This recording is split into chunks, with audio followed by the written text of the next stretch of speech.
गणेश शारदा चैव सद्गुरु सज्जनस्तथा आराध्य दैवतं गुह्यं सर्वमे रघुनंदन। कृपा कटाक्षाची या किरणे मोह समुद्राचे आटणे। घडे जये त्या श्रीकृष्णे वंदूतया ते श्रीराम। जयांचे करिता स्मरण होय सकल विद्यांचे अधिकरण। ते वंदूया श्रीचरण श्री गुरूंचे। जय जय रघुवीर समर्थ। सुरुवातीला थोडंसं नामस्मरण करूयात, म्हणजे परिचयामुळे अंगावर फिरलेलं मोरपीस माझ्या दूर होईल आणि मला व्यवस्थित बोलता येईल. हरे राम राम राम हरे हरे, हरे कृष्ण कृष्ण कृष्ण हरे हरे, हरे राम राम राम हरे हरे, हरे कृष्ण कृष्ण कृष्ण हरे हरे, हरे राम राम हरे हरे, हरे कृष्ण कृष्ण कृष्ण हरे हरे. जय जय रघुवीर समर्थ. सभागृहाचं अधिष्ठान असणाऱ्या पांडुरंगाला वंदन करते. आद्य शंकराचार्य, आनंदयोगी परमपूज्य डॉक्टर काका आणि श्रद्धेय मंदाताई या तिघांनाही मनपूर्वक वंदन करते. उपस्थित असणाऱ्या सर्व नामधारकांना मनपूर्वक अभिवादन करते. आणि माझ्याकडे जो विषय चिंतनासाठी दिलेला आहे, नामधारकाचे कर्तव्य, त्याचा या ठिकाणी थोडासा उहापोह करण्याचा प्रयत्न करते. पहिलंच प्रवचन या ठिकाणी जे झालेलं आहे ते उपनिषद सांगण्यापूर्वी जसं संबंध भाष्य आधी सांगतात त्या पद्धतीचं इथं ते प्रवचन झालेलं आहे की संपूर्ण नामशिबिरामध्ये काय काय विषय येणार आहेत त्या सगळ्याचं थोडासा परामर्श जो आहे तो पहिल्या प्रवचनात घेतला गेलेला आहे. नामधारक असं आता आपल्यासमोर आहे की त्यांचं कर्तव्य काय आहे. खरं हे नाम म्हणजे नेमकं काय आहे ते घ्यायची आमच्यावर वेळ का आलेली आहे, ते घेता घेता आम्ही काय साधलं पाहिजे आणि त्याचा मुख्य परिणाम किंवा मुख्य फळ असं आम्हाला काय प्राप्त होणार आहे, ह्या पद्धतीने हे सगळं शिबिराचं या ठिकाणी आयोजन आपल्यासमोर केलं गेलेलं आहे. विषय अतिशय सुंदर आहे.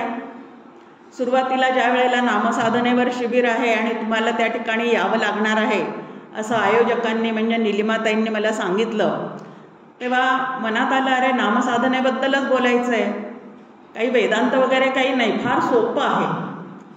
पण एखादा विषय आवडीचा असतो त्यामुळे त्याचा अभ्यास न करता आपण पेपर द्यायला जातो आणि वाचतो तेव्हा लक्षात येतं की अरे फारच अवघड आहे पेपर, वाटला होता खूप सोपा, पण प्रत्यक्ष सोडवताना मात्र लक्षात येतं की विषय मांडणी ही खूप अवघड आहे. पण तरीसुद्धा आता प्रगट होऊन नासावे हे बरे नव्हे असं आपल्याला समर्थांनी सांगितलेलं असल्यामुळे या ठिकाणी चिंतन मांडण्याचा प्रयत्न तर जरूर करणार आहे. पण तरी सर्वांनी सांभाळून घ्यावे. 2 आचार्य माझ्या समोर आहेत, त्यांना सुद्धा वंदन करते आणि आशीर्वाद मागते की प्रवचनाचं या ठिकाणी जे चिंतन मांडायचं आहे त्यासाठी त्यांनी सुद्धा मला शुभाशीर्वाद द्यावेत आणि तुम्ही सर्वांनी शुभेच्छा द्याव्यात. कारण मंदाताई नेहमी म्हणतात की वक्ता बोलणं हे निमित्त असतं, पण श्रोत्यांमधले जे जाणकार श्रोते आहेत त्यांच्या मनामध्ये जे जाणून घेण्याची तीव्र तळमळ असती ती तळमळच वक्त्याच्या माध्यमातून ईश्वर पूर्ण करत असतो. त्यामुळे करता करविता सगळं काही तो आहे हे आपण सगळेजण लक्षात ठेवूयात आणि पुढे जाऊयात. आता वेदांच्या साह्याने नामसाधना म्हणजे काय आणि कुठपर्यंत ती आपल्याला विकसित करायची आहे हे आपण पाहिलं. आता वेद आणि वेदांत ज्या संतांनी अतिशय सोप्या पद्धतीने त्यांच्या चिंतनातून, अभंगातून, ग्रंथातून मांडून ठेवलेलं आहे त्याच्या आधारे म्हणजे संतांच्या आधारे आता नामसाधकाची कर्तव्य काय आहेत हे आपल्याला पाहायचं आहे. आता हे नाम म्हणजे नेमकं काय आहे? खूप सुंदर विषय आपल्यासमोर आहे. भगवद्गीतेच्या 12व्या अध्यायावर जी टीका लिहिलेली आहे ज्ञानेश्वर माऊलींनी ज्ञानेश्वरीमध्ये, त्यामध्ये भगवंत अर्जुनाला समजून सांगतोय. भक्तियोगामध्ये एकापेक्षा एक असे पर्याय साधनेचे ठेवलेले आहेत. त्यावेळेला भगवंत त्या ठिकाणी त्याला सांगत आहे, तुला हे जमत नाही का, तुला ते जमत नाही का, तुला ते जमत नाही का, मग त्याच्याऐवजी हे कर, त्याच्याऐवजी हे कर, त्याच्याऐवजी हे कर. तसं या बाकी सगळ्या गोष्टी तुला जमत नसतील तर तू निदान नाम तरी घे. ह्या पद्धतीने ज्ञानेश्वर माऊलींनी त्या ठिकाणी ते रंगवलेलं आहे. त्यामध्ये भगवंत बोलतायत की मूळचा मी अनामी आहे. अनंत नामी, सहस्त्रनामी, 24 नामी, परिमी अनामी. की मूळचा मी जो आहे तो अनामी आहे. कारण ज्याला रूप असतं, आकार असतो, त्याला काहीतरी नाव दिलं जातं. पण भगवंत जो आहे, ज्याला खरा देव असं म्हणतात, ज्याला मुख्य देव असं म्हणतात, असा जो परमात्मा आहे तो निर्गुण निराकार आहे. म्हणून त्याला रूपही नाही आणि म्हणून त्याला नामही नाही. असा नामरूपातीत असणारा भगवंत, त्याच्याशी ऐक्य पावल्याशिवाय जीवाला सकल दुःखातून निवृत्ती होत नाही आणि परमानंदाची प्राप्तीही होत नाही. मग आता तो तर निर्गुण निराकार आहे, त्याला तर नाव नाही आहे, तिथपर्यंत तर आम्हाला पोचता येत नाही. मग त्यासाठी काय केलं पाहिजे? मग भगवंत त्या ठिकाणी सांगतात की बाबा रे, ही सगळी सृष्टी निर्माण केली, जीव निर्माण केले. अगदी सुरुवातीला कोणाचं काही प्रारब्ध वगैरे नव्हतं, फक्त माझा संकल्प होता. सृष्टी निर्मितीचा फक्त भगवंताचा संकल्प होता. त्यामुळे जीवांचं सुरुवातीला वगैरे काही प्रारब्ध नव्हतं.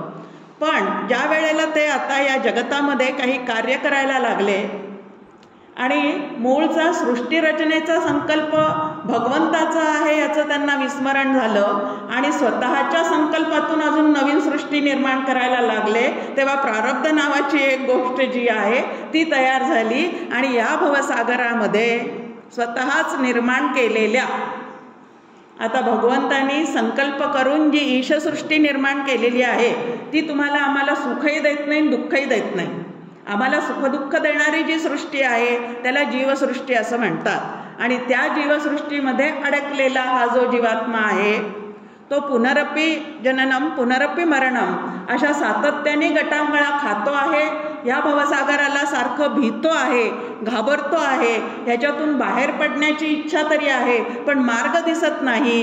असं ज्या वेळेला माझ्या लक्षात आलं, भगवंत बोलतोय की असं ज्या वेळेला माझ्या लक्षात आलं त्यावेळेला मग मी माझा निर्गुण निराकारपणा थोडासा बाजूला ठेवला आणि या भक्तांवर कल्याण करण्यासाठी, या जीवावर कल्याण करण्यासाठी म्हणून सगुण साकार होऊन त्यांच्यासमोर आलो.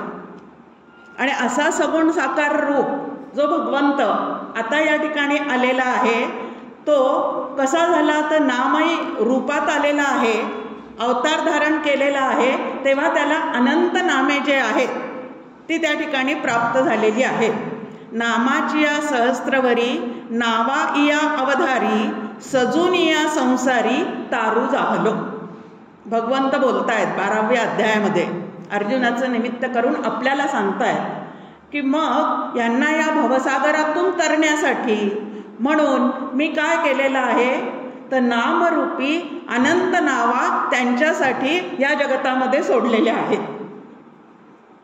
मग आता अनंत नावा त्यांनी सोडलेल्या आहेत. कुठलंही एक नाव आता या नामरूपात आलेल्या या भगवंताला ज्या वेळेला अवतारानुरूप एक एक नाव प्राप्त झालेलं आहे त्यालाच नाम असं म्हणतात. आता नाम म्हणजे काय तर ईश्वराचं जे सगुण साकार रूप काही काळापुरता का होईना पण आपल्यासमोर ह्या ठिकाणी येऊन प्रगट होऊन गेलेलं आहे, त्याला जे नाव दिलेलं आहे त्याला नाम असं म्हणतात. आणि असं जे नाम आहे ते अवतार जरी त्याचे अनेक असले, शक्ती जरी त्याच्या अनेक असल्या तरी अनेक नामरूपांनी अनेक शक्तीच्या द्वारे अनेक वेगळ्या वेगळ्या युगामध्ये अनेक भक्तांसाठी असं वेगळ्या वेगळ्या पद्धतीने जरी हा भगवंत या ठिकाणी नामरूपात आलेला असला तरी त्या प्रत्येक नामाला एक अर्थ आहे. आणि म्हणून आपल्यासमोर विष्णू सहस्त्रनाम, विष्णू नावाचं एकच तत्व आहे, पण त्याचे 1000 नावं त्या ठिकाणी आहेत. आता हे 1000 नावं म्हणजे 1000 नामं जी भगवंतांनी आपल्यासमोर ठेवलेली आहेत, म्हणजे तो 1000 नामाचा आहे का, तर त्या प्रत्येक नामाचा एक सुंदर असा अर्थ आहे आणि त्या नामाच्या द्वारा भगवंताचं व्यापक स्वरूप जे आहे ते तुम्हाला आम्हाला समजून सांगण्याचं काम या 1000 नामांनी केलेलं आहे. भगवंत एकच आहे म्हणून नाम तुम्ही कुठलंही घ्या, जे आवडेल ते. त्यामध्ये सुद्धा आपल्या भारतीय संस्कृतीमध्ये लोकशाही आहे की तुम्ही कुठलंही एक नाम निवडा, कुठलंही एक नाम निवडा, पण ते नाम निवडल्यानंतर ते नाम अशा पद्धतीने घ्या किंवा ते नाम घेताना त्या संबंधीचा असा एक विचार मनामध्ये कायमचा ठेवा की ज्याचं मी नाम घेतो आहे तो जो आहे तो वाच्यार्थाने ईश्वर आहे पण लक्षार्थाने ब्रह्म आहे. फक्त एवढं लक्षात ठेवा. ते हे परब्रह्म विटेवरी, की परब्रह्मच विटेवर आलेला आहे. त्याला सध्या आम्ही विठोबा म्हणतो आहोत. समर्थांनी त्याला राम म्हटलेलं आहे, ज्ञानेश्वर माऊलींनी त्याला हरी म्हटलेलं आहे, तुकाराम महाराजांनी त्यांना पांडुरंग म्हटलेलं आहे. पण इतक्या विविध नामांनी जो प्रगट झालेला आहे तो मात्र मुळात एकच आहे आणि त्याला खरा देव परब्रह्म असं म्हणतात. मग आता त्या परब्रह्माकडे जाण्यासाठी, त्याच्याशी एकरूप होण्यासाठी तुम्हाला आम्हाला एवढ्या नावा म्हणजे नामं या ठिकाणी काय केलेले आहेत भगवंतांनी, तर देऊन ठेवलेले आहेत. कशासाठी, तर भवसागरातून तरण्यासाठी. म्हणून नामधारकाच्या मनामध्ये एक अखंड काय असला पाहिजे, निश्चय असला पाहिजे की हे नाम घेऊन मला नेमकं काय प्राप्त करायचं आहे, तर या भवसागरातून तरून जायचं आहे. आणि तरून जाणे शब्दाचा अर्थ काय आहे, नदीला 2 काठ असतात. या काठावरून त्या काठावर जायचं असेल तर तिकडं नेण्यासाठी ती नाव असते, या काठावरून त्या काठावर जाण्यासाठी मध्ये मात्र ती नाव असते. तसं इहलोकातील जे काय सुखदुःख तुमच्या आमच्या वाट्याला येत चाललेले आहेत त्या काठावरून आता पलीकडे निघायचं आहे, नाव या नावेच्या मध्ये बसून. आणि पलीकडे जाऊन आम्हाला दुसरा काठ कुठला आहे, तर अखंड आनंद. त्या आनंदाच्या काठावर आम्हाला नेऊन सोडणारी नाव म्हणजे नाम. असं नामाची एक सुंदर व्याख्या या ठिकाणी आपल्यासमोर आलेली आहे आता, की नाम म्हणजे नेमकं काय आहे, तर या काठावरून त्या काठावर सुखदुःखाचा अनुभव घेणाऱ्या जीवाला अखंड आनंदरूप असणाऱ्या काठावर नेऊन सोडण्यासाठी जे साधन भगवंतांनी ठेवलेलं आहे त्याला नाम असं म्हणतात. आता हे नाम जे आहे ते घेणारा जो आहे त्याला नामधारक असं म्हणतात. नाम जो घेतो त्याला काय म्हटलेलं आहे, नामधारक असं म्हटलेलं आहे. आता हा नामधारक म्हणजे जीवात्मा. नामधारक ज्याचं नाम घेणार आहे तो ईश्वरात्मा. हा ईश्वरात्मा जो आहे तो वाच्यार्थाने ईश्वर आहे आणि लक्षार्थाने परब्रह्म आहे. असं लक्षात ठेवणं म्हणजे नामीचं स्वरूप लक्षात येणं. वाच्यार्थाने ईश्वर आणि लक्षार्थाने मात्र काय आहे, तो परब्रह्म आहे. मग असं नाम घेणाऱ्यांनी लक्षात ठेवणं आणि त्या नामीशी एकरूप होणं. आता नाम आणि नामी यांचा अभेद झाला पाहिजे असं एक सातत्याने आपल्या अनेकांच्या प्रवचनातून कानावर येतं. आता हे नाम म्हणजे काय, नामी म्हणजे काय, त्यांचा अभेद म्हणजे काय, तो भेद झाला कशामुळे. आता भेद झाल्यामुळे अभेदाचा विचार करण्याची आमच्यावर काय आलेली आहे, वेळ आलेली आहे. उदाहरणं घेतले की या गोष्टी सगळ्या सोप्या होऊन जातात. उन्हाळ्याचे दिवस आले की फ्रीजमधून बाहेर काढून ठेवलेले जे बर्फाचे ट्रे असतात ते आपण बाहेर ठेवतो, कारण हिवाळ्यात वगैरे त्याचं काही काम नसतं. पण उन्हाळा आला की परत ते धुवून पुसून घेतो, त्याच्यामध्ये पाणी भरतो आणि ते आपण डीप फ्रीझरमध्ये ठेवून देतो. काही काळानंतर, काही तासानंतर ते आपण बाहेर काढतो, तेव्हा त्या पाण्याला आकार प्राप्त झालेला असतो. म्हणजे बर्फाचे खडे, मग काही षटकोणी असतील, काही चौकोनी असतील, काही गोल असतील, काही त्रिकोणी असतील, पण ते पाण्याचे त्या ठिकाणी खडे होतात, त्याला आपण बर्फ असं म्हणतो. आता या पाण्याच्याच वेगळ्या रूपाला आपण बर्फ हे नाव दिलेलं असलं तरी सुद्धा या बर्फामध्ये पाण्याशिवाय दुसरं काही आहे का हो? मग ज्याच्याशिवाय बर्फ होऊ शकत नाही असं जे पाणी आहे ते या बर्फाचं नामी आहे. काय झालं? नामी म्हणजे काय आहे? आता वेगळा आकार प्राप्त होऊन आम्ही त्याला नाव वेगळं दिलं, बर्फ म्हणून नाव दिलेलं आहे. पण बर्फ हे नाव जरी त्याला वेगळ्या पद्धतीने पडलेलं असलं तरी त्यामध्ये एका पाण्याशिवाय दुसरं काही नाही. तसं अनेक अवतारामध्ये वेगळे वेगळे नामं जरी या भगवंताला धारण केलेले असतील किंवा दिलेले असतील तरी एका परब्रह्माशिवाय त्यात दुसरं काहीही नाही. आणि म्हणून नामधारकांनी कायमचं नाम घेताना हे नाम घेता घेता ते परब्रह्म रूपच आहे. मग देव जरी नामरूपाने वेगळा दिसत असला तरी एका परब्रह्माशिवाय त्यात काहीही नाही असा निश्चय करून घेतलेलं जे नाम आहे त्याला दर्जेदार नाम असं म्हणतात. हरिहरा नाही भेद, नका करू उगावाद. नाही तर आम्ही वैष्णव आहे म्हणून शिवाच्या मंदिरात जाणार नाही, शिवाकडे पाहणार नाही, आडवं गंध लावणार नाही, आडव्याने घर सारवणार नाही. पूर्वीच्या काळचं की आम्ही वैष्णव आहे तर उभ्याने घर सारवलं पाहिजे, आडव्यानी नाही, किंवा आडवं गंध लावता उपयोगाचं नाही, उभंच लावलं पाहिजे. आता ह्या अशा बाहेरच्या गोष्टीत आम्ही अडकून पडलो की खरा परमार्थ तो सिद्धच होत नाही आणि नको त्या गोष्टी मात्र त्या ठिकाणी निर्माण होतात. आणि म्हणून हा भेद जो आहे तो असा विचारांनी आधी काढून टाकायचा. आणि मग समर्थ आम्हाला म्हणतात की अनेकी सदा एक देवासी पाहे. जाणता भक्त्याचं त्यांनी लक्षण ठेवलेलं आहे की अनेकी सदा एक देवासी पाहे. मूर्ती अनेक आहेत, त्यांचे नामं अनेक आहेत, अवतार वेगळे वेगळे आहेत, प्रत्येक वेगळ्या वेगळ्या भक्ताला वेगळ्या स्वरूपात त्यांनी दर्शन दिलेलं आहे, पण तरी परमात्मा नावाचं तत्व जे आहे ते मात्र पूर्णपणे एकच आहे. दुसरा एक आपला व्यवहारातला दृष्टांत पाहू आपण. आता सांगवीकर हे माझं आडनाव आहे. सांगवीकर ह्या कुळामध्ये अनेक व्यक्ती आहेत, नातवापासून आजोबापर्यंत, नातसुनेपासून आजे सासूपर्यंत इतक्या व्यक्ती त्यामध्ये त्या ठिकाणी आहेत. प्रत्येक व्यक्तीचं नाव वेगळं वेगळं आहे पण सगळ्यांचं आडनाव एकच आहे. तसं सगळ्या देवदेवतांचं आडनाव ब्रह्म आहे. कुठल्या देवदेवता असू दे पण त्या सगळ्यांचं आडनाव ब्रह्म आहे. म्हणजे एकाच ईश्वर कुळातील ते सगळेजण असून त्यांचं आडनाव मात्र ब्रह्म आहे. म्हणून नाम घेत असताना आम्ही हा भाव आमच्या मनामध्ये धारण करून ठेवायचा. नामधारकाचं पहिलं कर्तव्य काय आहे तर अनेकी सदा एक देवासी पाहे. ह्या पद्धतीने आता सुरुवातीलाच मी म्हटलं की संतांच्या अभंगाच्या द्वारे आपल्याला नामसाधकाची कर्तव्य पाहायची आहेत. मग आता अभंगाद्वारे किंवा श्लोकाद्वारे कर्तव्य पाहायची म्हटल्यानंतर काही तुकाराम महाराजांचे अभंग समोर आले तर काही मनाच्या श्लोकातले समर्थांचे वचन समोर आले.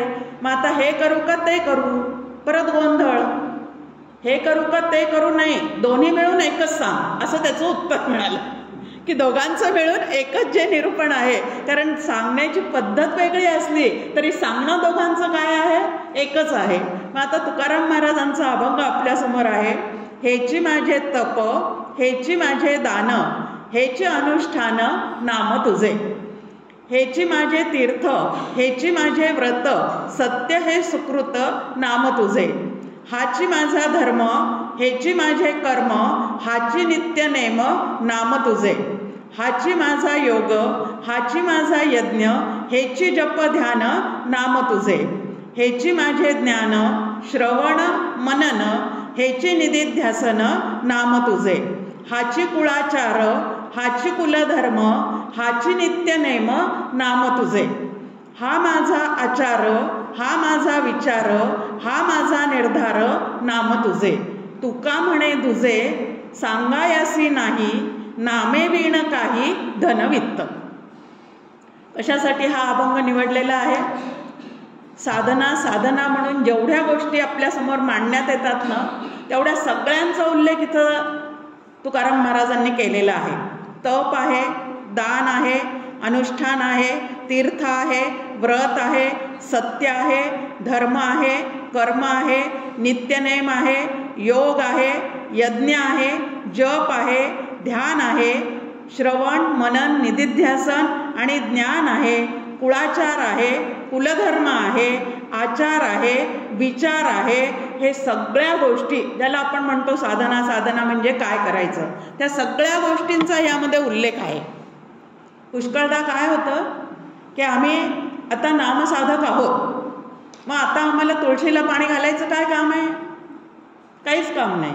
आम्हाला एकादशी कशाला करायची, व्रत कशाला करायचं, उपास कशाला करायचं, पूजा कशाला करायची? म्हणजे आधीच कंटाळा आणि त्यात परत असं काही अजून नवीन एक मिळालं की असं वाटतंय सगळं सोडून दिलं पाहिजे. पण असं संतांनी अजिबात केलेलं नाही. मग त्यांनी काय केलेलं आहे? हे करताना तप तर करावंच लागतं. तप म्हणजे कशासाठी तप करावं लागतं? एखादं ध्येय आपल्या डोळ्यासमोर निश्चितपणे ठेवल्यानंतर ते ध्येय प्राप्त होण्यासाठी स्वतःच्या स्थूल देहाला, अंतःकरणाला तापवणे याला तप असं म्हणतात. तपाची व्याख्या आपल्यासमोर आहे की याला तप असं म्हणतात की ध्येय निश्चित झाल्यानंतर ते प्राप्त होईपर्यंत अखंड त्या दृष्टीने वाटचाल करणे याला तप असं म्हणतात. आता असं एखादं तप आम्ही आचरण करायला लागलो आणि त्यावेळेला जर भगवंताचं स्मरण नसेल, नाम कशासाठी घ्यायचं? तर त्या भगवंताचं अखंड स्मरण होण्यासाठी, त्याचं स्मरण ठेवण्यासाठी नाम घ्यायचं आहे. मग आता तपाचं ध्येय निश्चित झालं, तपाचरण सुरू झालेलं आहे, पण ते करत असताना मी तप केलं, माझ्या इतकं कोणी करत नाही, ह्या पद्धतीचा मीपणा जर वाढत गेला तर ते तप आम्हाला पूर्ण आनंद देऊ शकतं का हो? कारण त्याला काय पडलेलं आहे? मी माझेचं विरजन. मग आता इथे एवढ्या गोष्टींचा या ठिकाणी उल्लेख केलेला आहे तुकाराम महाराजांनी, पण ते प्रत्येक गोष्ट मी केलेली आहे, पण ते करत असताना भगवंताचं स्मरण मात्र माझ्या चित्ताला अखंड आहे. तप केलं, भजन केलं, यज्ञ केले, कर्म केले, सगळ्या गोष्टी केलेल्या आहेत, तीर्थयात्रा केल्या, सगळं काही केलं, पण हे प्रत्येक गोष्ट करत असताना भगवंताचं विस्मरण मात्र चित्ताला होऊ दिलं नाही. आणि म्हणून त्याचा परिणाम काय झालेला आहे? एवढं सगळं तप केलं ते मी नाही, त्याच्या कृपेने झालेलं आहे. बघा, नामस्मरण जर असेल ह्या प्रत्येक गोष्टीच्या जोडीला, कर्म करत असताना, यज्ञ करत असताना, कुठलंही ह्या पद्धतीचं धार्मिक कृत्य असेल, पारमार्थिक आध्यात्मिक साधना असेल, हे सगळं करत असताना जर त्या भगवंताचं किंवा गुरूंनी दिलेल्या नामाचं अखंड आमच्यासोबत स्मरण असेल तर करता करविता तो आहे हे लक्षात राहतं. आणि हे जर स्मरण नसेल तर काय होतं? मी माझेचा मोह वाढत जातो, आणि जिथं मी माझेचा मोह वाढत जातो तिथं भवसागरामध्ये गटांगळ्या खायला सुरुवात होते. आणि जिथं भव्य दिव्य कर्म करून सुद्धा त्याचा कर्ता मी नाही हे लक्षात असतं, त्या ठिकाणी मात्र सहज तो तरुण गेलेला असतो. आता भवसागरातून तरुण जायचं म्हणजे काय आहे? छान आपल्यासमोर परत उदाहरण आहे. ज्या पाण्यातून आम्हाला तारून नेण्यासाठी ती नाव ठेवलेली असते, तिला जर छिद्र पडलेला असेल आणि ते पाणी जर त्या नावेत शिरलेलं असेल तर ती नाव आम्हाला तारून नेते का बुडवून टाकते? बुडवून टाकते. मग हा मी माझेचा मोह जो आहे तो जर अंतःकरणाच्या नावेमध्ये शिरला तर आम्ही या संसार सागरामध्ये गटांगळ्या खातो. आणि ते छिद्र बुजवलेलं असेल नामानी तर मी माझेपणा कुठंच आतमध्ये जात नाही. आणि जे काय चाललेलं आहे माझ्या जीवनात ते सगळं परमेश्वराची कृपा आहे, श्री गुरूंची कृपा आहे, त्यांनी दिलेली बुद्धी आहे, त्यांनी केलेला संकल्प आहे, तो मी केलेला नसतोच. ज्यांनी आपली मन आणि बुद्धी भगवंताच्या चरणी किंवा श्री गुरूंच्या चरणी पूर्णपणे समर्पित केलेली आहे किंवा गहाण ठेवलेली आहे. आता व्यवहारामध्ये एखादी गोष्ट गहाण ठेवणे हा फार कमीपणा आहे आणि परमार्थामध्ये आपली बुद्धी भगवंताच्या चरणी श्री गुरूंच्या चरणी गहाण ठेवणे हा खूप मोठा शहाणपणा आहे. दोन्ही याच्यामध्ये खूप फरक आहे. इकडं तो कमीपणा आहे आणि इकडं तो शहाणपणा आहे चांगल्या पद्धतीचा असलेला. मग आता ज्यांनी आपली मन आणि बुद्धी भगवंताच्या ठिकाणी पूर्णपणे वाहिलेली आहे त्यांच्या मनात इथून पुढे मन असल्यामुळे काहीतरी संकल्प नक्कीच उठत राहतात, पण ते मी केलेले नसतात असं पूर्ण आतमध्ये नक्की असतं. बघा तुम्ही संतांचे अभंग पहा. समर्थांनी एवढा मोठा दासबोध लिहिलेला आहे. फक्त दासबोधच नाही तर अफाट त्यांचं वाङ्मय आहे. अफाट म्हणजे अफाट, पंचसमासी, सप्तसमासी, आत्माराम, किती प्रकारांनी त्यांनी ते वाङ्मय त्यांचं फुललेलं आहे. पण ते सगळं करत असताना कृपा केली दाशरथीने. ते मी केलेलं आहे असं म्हटलं का त्यांनी? नाही. मग कोणी कृपा केलेली आहे? ही दाशरथी रामाची माझ्यावर कृपा झाली, त्यांनी मला तशी प्रेरणा दिली आणि त्यांनी प्रेरणा दिली म्हणून हे सगळं घडलेलं आहे. तुकाराम महाराजांचे अभंग आपण पाहतो. प्रत्येक अभंगामध्ये तुका म्हणे, मी म्हणे नाहीये. आणि हा जो तुका आहे ना तो त्यांना आधीच समर्पित झालेला आहे भगवंताला, ईश्वराच्या ठिकाणी पूर्णपणे समर्पित झालेला आहे. आणि म्हणून मी म्हणे नाही, तुका म्हणे. मी केलं नाही, दास म्हणे. संतांचे अभंग पहा. दास म्हणे, जनी म्हणे.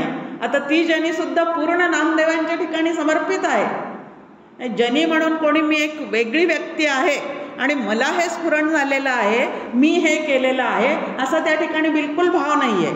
मग भाव काय आहे? त्याच्या कृपेने माझ्या आत्मस्वरूपाच्या ठिकाणी अध्यस्त असणाऱ्या ह्या जीवाकडून ते घडलेलं आहे. पण करता करविता जो आहे तो कोण आहे? तो भगवंत आहे. असं स्पष्ट स्वच्छ आतमध्ये असल्यामुळे कुठेही मीपणाचा त्या ठिकाणी स्पर्श सुद्धा नाही. आणि असं मीपणा विरहित केलेले हे ग्रंथ असल्यामुळे ते संत जाऊन 300, 350, 700 वर्ष झाले तरी अजूनही तुम्हाला आम्हाला या भवसागरातून तारून नेण्यासाठी मोठे नावासारखे या ठिकाणी आहे. जणू काही नाव आहे ते आमच्या. म्हणून त्या परमात्म्याचा शोध घ्यायचा असेल तर संतांचे ग्रंथ म्हणजे ते काय आहे? तो गुगल मॅप आहे. तुम्हाला त्या परमात्म्याकडे जायचं आहे ना, मग या ग्रंथांचा अभ्यास करा, या वाङ्मयाचा अभ्यास करा, या अभंगाचा अभ्यास करा आणि मग तुम्हाला ती जागा नक्की सापडेल. ते वाटा दाखवतात आपल्याला. त्या वाटा पाहण्यासाठी त्यांचं वाङ्मय जे आहे त्याचा आम्ही काय करावा लागतो? तर अभ्यास करावा लागतो. आता तप म्हणजे काय पाहिलं? दान करताना व्यवहारात आपण करतो की नाही? दान तर सत्पात्री द्यावं, त्यानंतर उजव्या हाताने दिले तर डाव्या हाताला कळू सुद्धा नाही इतक्या गुपचूपपणे द्यावं. पण आम्ही दान धर्म करतो, पण त्या ठिकाणी लगेच आमचं नाव आलं पाहिजे. लगेच काय आलं पाहिजे? आमच्या नावाची पाटी फरशी तिथे लावली गेली पाहिजे. या पद्धतीने काहीतरी तुमचं आमचं सुरू असतं. एकदा डॉक्टर काकांसोबत आपेगावला आम्ही गेलो होतो. औरंगाबादला काकांची प्रवचनं होती आणि त्यावेळेला आपेगावला त्या ठिकाणी काका म्हणले आपण जाऊन येऊयात, एकदा पाहूयात तिथं. मग तिकडं आम्ही गेलो. तिकडं गेल्यानंतर काका तिथं एक पावती पुस्तक घेऊन वगैरे बसलेला होता कोणीतरी. आम्ही 2 जण होतो, माझी बहीण आणि तिचे मिस्टर, ते पण होते. डॉक्टर काका तिकडं गेले, देणगी देऊन आले आणि देणगी देऊन आल्यावर त्यांनी नाव टाकलं ते माझ्या मेवण्यांचं आणि त्यांच्या हातात पावती दिली आणि नंतर आम्हाला सांगतात दान नेहमी दुसऱ्याच्या नावाने द्यावं, आपल्या नावाने देऊ नये. आता दान दिलेलं आहे पण तिथं डॉक्टर श्रीकृष्ण देशमुख नाही राहिलेला. आता पैसे भगवंताच्या कृपेने मिळतात आणि त्याच्या कृपेने मिळणारा हा जो पैसा आहे तो त्यालाच समर्पित करायचा आहे. पण तिथं सुद्धा स्वतःचं नाव हे संत टाकत नाहीत, तर दुसऱ्याच्या नावाने ती पावती त्या ठिकाणी त्यांनी केलेली पाहिली. खरं तर काकांविषयी रात्री सांगायचं आहे, पण काही गोष्टी अशा मध्येच निघून जातात. काकांकडून आलेले अनुभव किंवा त्यांच्या आचरणातून जे काही शिकायला मिळालं ते ह्या पद्धतीने येतं. आता दान तर करायचं आहे. आम्ही आपल्या वापरलेल्या साड्या जरी मजुरणींना दिल्या ना तरी आम्हाला वाटतं आम्ही खूप मोठे दाते आहोत. आता त्या आम्ही वापरलेल्या आहेत, विटलेल्या आहेत, कुठंतरी त्याला एखादं छिद्र पडलेलं आहे आणि म्हणून ते मी नेसू शकत नाही म्हणून मी तिला देऊन टाकते. पण तरी सुद्धा काय आहे मनामध्ये, मी खूप दान करते. आता याला दान म्हणता येईल का? ही दान वगैरे असं ह्या पद्धतीचं नाहीच आहे. तर दान कसं करावं तेही आम्हाला शास्त्राने शिकवून ठेवलेलं आहे. श्रद्धापूर्वक द्यावं, सत्पात्री द्यावं, दिल्यानंतर परत त्याचा कुठेही उल्लेख करू नये. पण ज्या वेळेला नामस्मरणाच्या साह्याने या गोष्टी केल्या जातात, नाम म्हणजे भगवंताचं स्मरण करून देण्याचं एक आमच्यासाठी ठेवलेलं साधन आहे की अखंड त्याच्या स्मरणात आम्ही राहावं. आणि म्हणून त्याच्यासह जर आम्ही ते दान केलेलं असेल तर त्या ठिकाणी मी दाता असा सुद्धा भाव मनामध्ये राहत नाही. मग आता तसंच तीर्थ व्रत ह्याही गोष्टी आम्ही करतो, त्यावेळेला मी कमवलेला पैसा, त्याच्यामुळे मी इतके प्रदेश हिंडते, इतके स्थळं पाहते, त्या ठिकाणी भगवंताचं जर अनुसंधान नसेल की त्याच्या कृपेने धन मिळालेलं आहे, हा जर भाव आमच्या ठिकाणी नसेल तर मग मात्र त्या ठिकाणी परत गर्व, ताठा या सगळ्या गोष्टी निर्माण होतात. आणि ते हे साधन करून आम्हाला जे काही मिळवायचं आहे, कुठल्याही साधनाचा मूळ परिणाम काय झाला पाहिजे तर मी माझेच्या बंधनातून, कर्तृत्व भोक्तृत्वाच्या अहंकारातून माझी सुटका झाली पाहिजे. पण माझं जर त्याच्यानेच वाढत असेल अहमपणा तर मग हे साधना करून काय केलं? छान आपल्यासमोर शंकराचार्यांचं काव्यच आहे, म्हणजे स्तोत्रच आहे, ततक्किम ततक्किम, की एवढं सगळं केलं पण जर तुझ्या अंगात वैराग्य बांधलेलं नसेल, विवेक निर्माण झालेला नसेल, श्रीगुरूंच्या चरणी तुझं अंतःकरण कायमचं लीन होऊन राहिलेलं नसेल तर मग ह्या गोष्टीचा काहीच उपयोग नाही. म्हणून म्हटलं की हा अभंग कशासाठी निवडला? ही सगळी साधनं आहेत आमची. कशासाठी? अरे भगवत कृपेने आम्हाला एवढा पैसा मिळतोय, तो भगवत कृपेने मिळणारा जो पैसा आहे तो फक्त माझ्या भोगासाठी मिळालेला आहे का? ज्या अर्थी तो मला इतका पैसा देतोय त्या अर्थी हा पैसा मी अजून कोणाला तरी सत्पात्री दिला गेला पाहिजे आणि त्यांनाही सांभाळलं पाहिजे, ह्याच्यासाठी त्यांनी मला तो दिलेला आहे. असं जर मी लक्षात ठेवलं तर हे दान धर्म अत्यंत छान पद्धतीने आमच्याकडनं होऊ शकतात. पण असं लक्षात न ठेवता तिथं ते देत असताना, करत असताना जर कर्तृत्व भोक्तृत्वाचा अहंकार वाढत चाललेला असेल तर ते काय होऊन जातं? सगळं बिघडून जातं. म्हणून नामे दान, नामे यज्ञ, सगळ्या गोष्टी नामस्मरणाच्या साह्याने करा, म्हणजे भगवंताच्या स्मरणात करा. जेव्हा एखाद्याला एखादी गोष्ट आमच्या जवळची आम्ही देतो त्यावेळेला सुद्धा त्यांनी आम्हाला दिलं म्हणून देतोय. आता या ठिकाणी प्रवचन करण्याचं काम किंवा काय हे काकांच्या आज्ञेमुळे आम्ही करतो, पण ह्यामध्ये हे सगळे विचार जे आहेत ते आमच्या मनात निर्माण झालेले आहेत का? काहीच नाही. हे सगळं काका मंदातांनी दिलेलं आहे. असा कायम भाव असेल तर या प्रवचनाची बाधा होणार नाही. आणि मला येतं, मला कळतं, मी देते, मी करते, हे विद्यादान सुद्धा मग काय झालं, ज्ञानदान सुद्धा सगळं मुसळ केलं. या ठिकाणी जर असा भाव निर्माण झाला तर, म्हणून श्रीगुरु करण्याची आवश्यकता एवढ्यासाठीच आहे की ते एकदा केल्यानंतर त्यांच्यामुळे सगळं होतं. हा एक भाव मनामध्ये असतो. आणि हा भाव मनात असला की मी माझेचं जे काय बाधा आहे ती तुम्हाला आम्हाला होत नाही. नामदेवांनी सुद्धा काय प्रार्थना केलेली आहे? सगळे साधक काही न काहीतरी करत राहतात, पण अहंकाराची बाधा न हो माझ्या राजसा. की कुठल्याही भक्ताला असा अभिमान निर्माण होऊ देऊ नको, नाही तर अशा अभिमानाच्या पोटीच हे सगळेजण भवसागरामध्ये गटांगळ्या खात राहतात. मग नाम कशासाठी घ्यायचं आहे, तर नामधारकाने कायमचं लक्षात ठेवायचं आहे की भगवंताचं स्मरण माझ्या चित्ताला अखंड राहावं म्हणून नामसाधना आहे.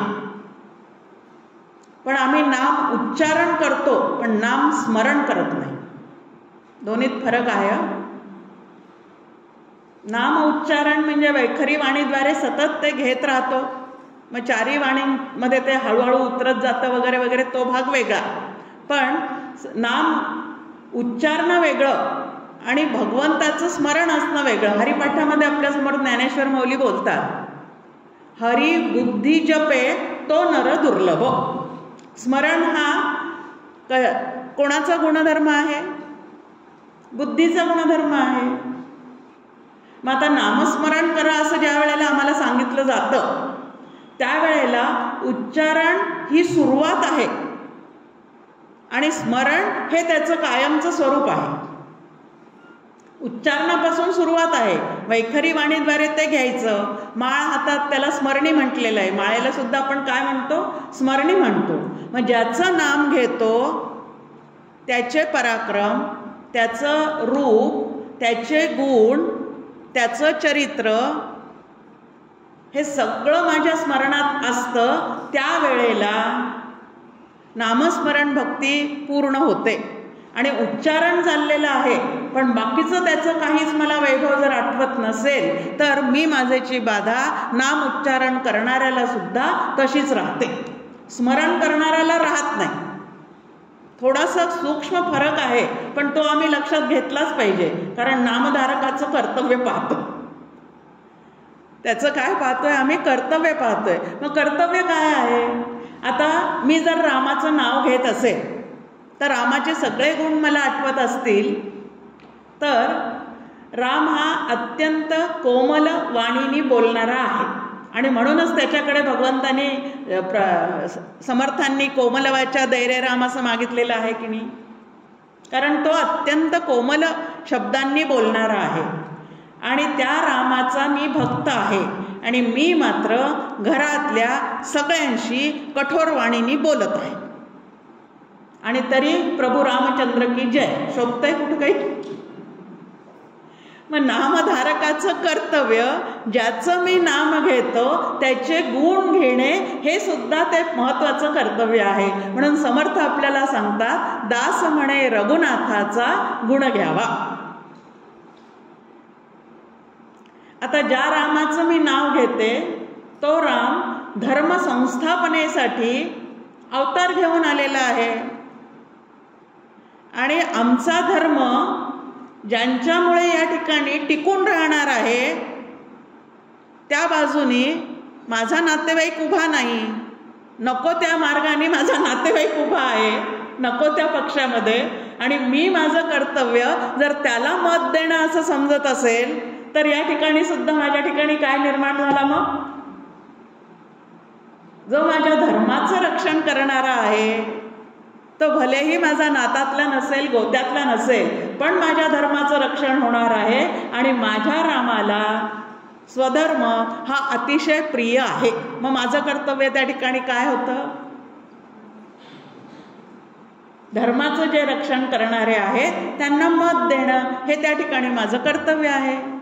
माझा राम जो आहे तो कुटुंबातल्या लोकांशी अत्यंत मार्दवतेने वागतो, सख्ख सावत्र काहीही न पाहता तो सर्वत्र सदा सम. सगळ्या मातांशी तो कसा वागलेला दाखवलेला आहे चरित्रामध्ये आपल्याला. आणि त्याचाच भक्त मी मात्र हल्ली बरं एकच सून असते, कारण एकच मुलं ठेवतात. पूर्वीच्या काळी 2-3 सुना असायच्या, पण एका पूजी एका छळी देव नाही तयाजवळी. संत आम्हाला सगळ्या ठिकाणी जागा करतात की एकीचं खूप कौतुक चाललेलं आहे आणि दुसरीला खूप त्रास देतो आहे, तर मग भलेही तू 13 माळा कर किंवा ध्यानाला तास भर बस, पण वागण्यात जर आचारात जर तुझं चूक होत असेल तर देव नाही तयाजवळी. तो राम जो आहे, आता उद्या त्याला राज्याभिषेक होणार आणि आधी त्याला ती बातमी कळली की उद्या तुला राज्याभिषेक होणार आणि 3-4 तासानंतर त्याच्या कानावर दुसरी बातमी घातली गेली की तुला उद्या काय करायचं आहे, वनात जायचं आहे. मग राजवस्त्र घालण्याचा प्रसंग कुठला आणि वल्कल नेसून बाहेर जाण्याचा प्रसंग, दोन्हीही ठिकाणी तो समत्वाने राहिला. अर्जुना समत्व चित्ताचे, त्याची सार जाणं योगाचे. दोन्ही प्रसंग एकदम विरुद्ध आहेत, पण दोन्ही ठिकाणी त्याचं चित्त जे आहे ते मात्र समत्वानी राहिलेलं आहे आणि त्या रामाची मी उपासक आहे. मग कुठल्याही प्रसंगामध्ये माझं चित्त कसं असायला पाहिजे? रामनाम जर मी घेत असेल तर त्याचे हे गुण मला आठवले पाहिजेत. पण आता राज्याभिषेक होणार, पण वनात जा सांगितलेलं आहे, तरी सुद्धा तो शांत चित्ताने सगळं काही करतो. आणि आम्ही पुण्यात राहणारे लोक आपल्यावरून उदाहरणं द्यावेत. काका नेहमी म्हणतात की आम्ही काय काढलेले आहेत तर नाटकाचे तिकीटं काढलेले आहेत. घरातल्या सगळ्या लोकांनी मिळून ठरवलेलं आहे की दिवाळी झालेली आहे, आता श्रमपरिहार म्हणजे असं काहीतरी केलं पाहिजे. मग नाटकाचे तिकीटं काढलेले आहेत आणि आता नाटकासाठी बाहेर जाणार तितक्यात कोणीतरी 4 पाहुणे घरी आलेले आहेत. समत्व राहतं? अगदी छोटा नेहमीचा प्रसंग आपल्या जीवनातला की समत्व त्या ठिकाणी चित्ताचं आमचं राहतं का? अजिबात राहत नाही, ते बिघडलेलं असतं. आणि तरीही मी रामाची उपासक आहे. आता राजमहालामध्ये जन्माला आलेला, राजमहालामध्ये सातत्याने राहणारा प्रभू रामचंद्र 14 वर्ष वनवासामध्ये गवताच्या शय्येवर झोपत होता. त्या रामाचे आम्ही भक्त. आणि 4 दिवस आम्हाला शिवगडला शिबिराला यायचं आहे, तर तिथं पलंगाची व्यवस्था आहे का, कमोड आहे का, खाण्यापिण्याची व्यवस्थित व्यवस्था आहे का? भक्त कोणाचे? रामाचे. आता तो 14 वर्ष हे सगळं सोडून राहतो शांतपणे आणि आम्हाला 4 दिवस सुद्धा हे सहन करता येत नाही. आणि विद्या शिकायला आलो, ब्रह्मविद्या. आता काही क्वाचिक मानसिक तप केल्याशिवाय कुठली विद्या ग्रहण करता येत नाही. पण तेवढ्या 4 दिवसात मध्ये सुद्धा आम्हाला इतकं कम्फर्ट झोनमध्ये राहण्याची सवय लागलेली आहे की असं कुठंतरी जाऊन जेव्हा काही करायचं असतं ते सगळं डेंजर झोनच वाटतं की हे सगळं झेपेल का, होईल का. 3 दिवसांनी काय फरक पडणार आहे खाली झोपले मी तर? 3 दिवसांनी काय फरक पडणार आहे रोज ताक नाही मिळालं तर? काहीच फरक पडत नाही. पण तरी सुद्धा त्या सवयीच्या इतक्या अधीन झालेले आम्ही असतो की 3-4 दिवस सुद्धा ही व्यवस्था आम्हाला काय होत नाही. म्हणजे इथं कोणी तसं म्हणणार नाहीये बरं का, हे मला माहिती आहे. हे सगळं आनंदाने करणारे आहेत.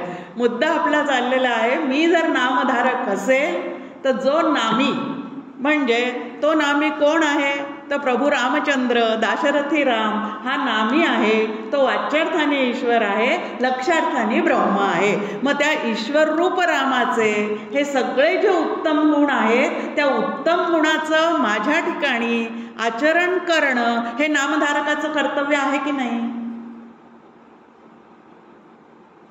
13 माळा करणं झालं, तिथून उठला की परत काय आहे?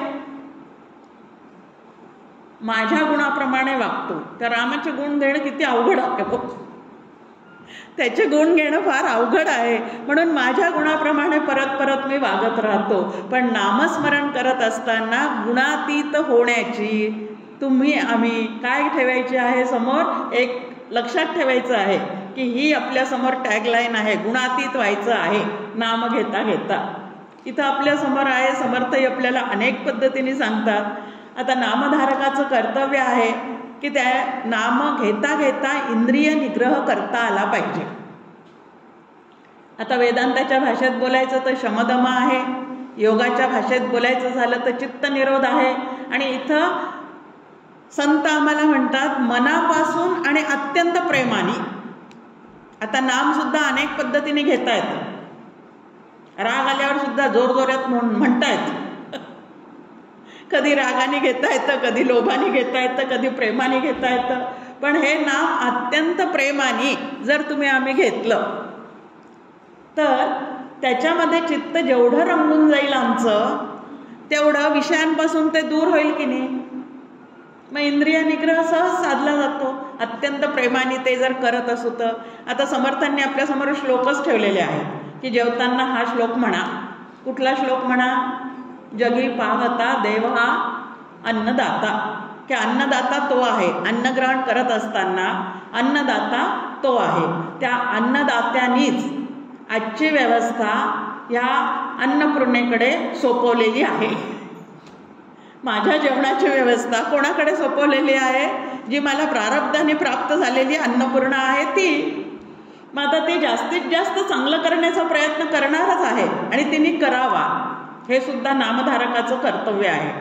नेहमी गमतीने मला वाटतं की ज्या वेळेला म्हणजे अर्जुनाला जसं सातत्याने भगवंताने की युद्ध करणं हे तुझं कर्तव्य कर्म आहे आणि ते तुला करावंच असं सांगितलेलं आहे, तसं आम्हाला सांगायचं आहे स्वयंपाक करणं हे तुझं कर्तव्य आहे आणि तुला ते शेवटपर्यंत करायचंच आहे. त्याचा कंटाळा करून चालणार नाही. पण नाही हो, आम्हाला नाम घ्यायचं आहे, आम्ही भाजी फोडणीने टाकणार आता, असं म्हणून चालेल का?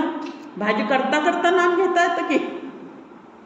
पोळ्या करता करता नाम घेता येतं, भाजी करता करता नाम घेता येतं. कर्तव्य कर्म टाळण्यासाठी नामसाधनेचा उपयोग नाही. तर कर्तव्य कर्म करता करता नामाच्या मध्ये ते करा. संतांचं सांगणं, डॉक्टर काका म्हणतात प्रत्येक कर्म नामामध्ये बंदिस्त करा.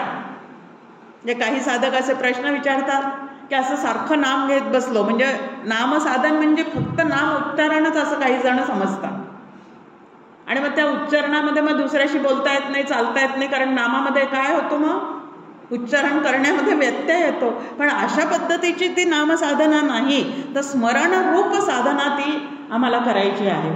मग आता एखादं कर्म करत असताना सुरुवातीला आता गाडी ड्राईव्ह करायची आहे आणि त्याचं लक्ष जर सगळं नामामध्येच उच्चारणामध्ये लागलेलं असेल, आजूबाजूचं काही ऐकू येत नसेल, मागचे हॉर्न ऐकू आले नाही, तर काय होईल हो? मागचे हॉर्न जर त्याला ऐकू आले नाही तर त्या ठिकाणी काय होईल?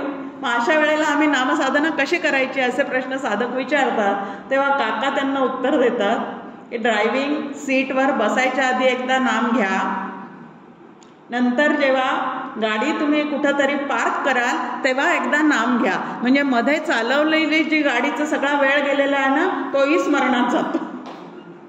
सुरुवातीला आणि शेवटी असं जर आम्ही कायमची सवय ठेवली तर मधला वेळ जो आहे तो आमचा स्मरणातच गेलेला असतो. आणि म्हणून रात्री झोपण्यापूर्वी आणि सकाळी उठल्या उठल्या प्रभाते मनी,